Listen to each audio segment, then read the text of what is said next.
രാവിലത്തെ പരിപാടി എന്ന് പറഞ്ഞാൽ ഇന്ന് ഔട്ട്ഡോർ കുക്കിംഗ് ആണ്. പിന്നെ ഇത് കുറച്ച് ഉണ്ടാക്കിയെടുക്കാൻ നല്ല പണിയാണ്. ഒരു ഫുൾ ഡേ വേണം. And I love these kind of stuff ഞാനങ്ങനെ പോത്ത് നല്ലോണം കഴുകി ക്ലീൻ ചെയ്തെടുത്തു. കല്ലുപ്പും വിനിഗറൊക്കെ ഇട്ടൊന്ന് സോക്ക് ചെയ്ത് വെച്ചൊരു 1/2 hour. എന്നിട്ട് ഒന്നും കൂടെ ഒന്ന് ക്ലീൻ ചെയ്തെടുക്കാൻ വേണ്ടി ഞാനൊരു 1/2 hour ബോയിൽ ചെയ്തെടുത്തു. എന്നിട്ട് എഗെയിൻ നല്ലോണം ഒന്ന് ക്ലീൻ ചെയ്തെടുത്തിട്ട് പ്രോസസ്സ് തുടങ്ങിയിട്ട് വെള്ളം ഒഴിച്ച് അതിൽ ബേ ലീവ്സ്, ഓണിയൻ, ഗാർലിക്, ഉപ്പ്, പെപ്പർ ആൻഡ് സം ക്യുമിൻ കൂടെ ആഡ് ചെയ്തു. എന്നിട്ട് ഒരു 1 hour കഴിഞ്ഞിട്ട് സ്റ്റോക്കിൻ്റെ മുകളിൽ വന്ന ആ പത പോലെ വന്ന ഇമ്പ്യൂരിറ്റീസൊക്കെ കളഞ്ഞു. എന്നിട്ട് ഇടയ്ക്കൊന്ന് മറിച്ചിട്ടു. എന്നിട്ട് കുറച്ചും കൂടെ ഉപ്പും കുരുമുളകും ആഡ് ചെയ്തു. എഗെയിൻ ഒരു 1/2 hour പിന്നെ കുറച്ച് മറിച്ചിട്ടു. എന്നിട്ട് ഞാൻ എല്ല് പൊട്ടിച്ചു. സോ പ്രഷർ കുക്ക് ചെയ്താൽ പെട്ടെന്ന് കുക്കാകാൻ വേണ്ടി. എന്നിട്ട് ഞാൻ എൻ്റെ സാൽസ പരിപാടി തുടങ്ങി. സാൽസ ലൈക്ക് ഗ്രീൻ സാൽസ ഉണ്ട്, റെഡ് സാൽസ ഉണ്ട്. ഗ്രീൻ സാൽസയ്ക്ക് സിലാൻഡ്രോ, ഓണിയൻ, ഗാർലിക് ആൻഡ് എന്നിട്ട് കുറച്ച് ലൈം ജ്യൂസ് ഇട്ടു. എന്നിട്ട് റെഡ് സാൽസയ്ക്ക് ഉണക്കിയ മുളക് ചൂടുവെള്ളത്തിലിട്ട് അത് ചെയ്യണം. അങ്ങനെ റെഡ് സാൽസ ആയി.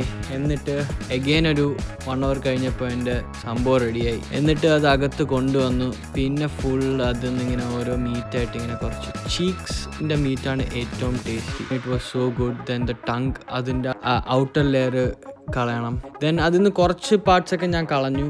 പിന്നെ the taste was really good. The real meat taste was so good. അങ്ങനെ മമ്മി ആ നാക്ക് നല്ലോണം കട്ട് ചെയ്തെടുത്ത് നല്ല ഡ്രൈ റോസ്റ്റ് ചെയ്ത്. It was so good, so fatty and like so tender. എന്നിട്ട് ഞാൻ എൻ്റെ കബേസയുടെ പരിപാടി തുടങ്ങി. അത് നല്ലോണം മിക്സ് ചെയ്തെടുക്കുക. എന്നിട്ട് ആ മിക്സ് ചെയ്ത മീറ്റ് ഞാൻ മാറ്റി വെച്ചിട്ട് കുറച്ച് ഓണിയൻ ആൻഡ് സിലാൻഡ്രോ ചോപ്പ് ചെയ്തു. എന്നിട്ട് കുറച്ച് ബീഫ് ടാലോ ഇട്ടിട്ട് ഞാൻ ആ മീറ്റ് ചൂടാക്കിയെടുത്തു.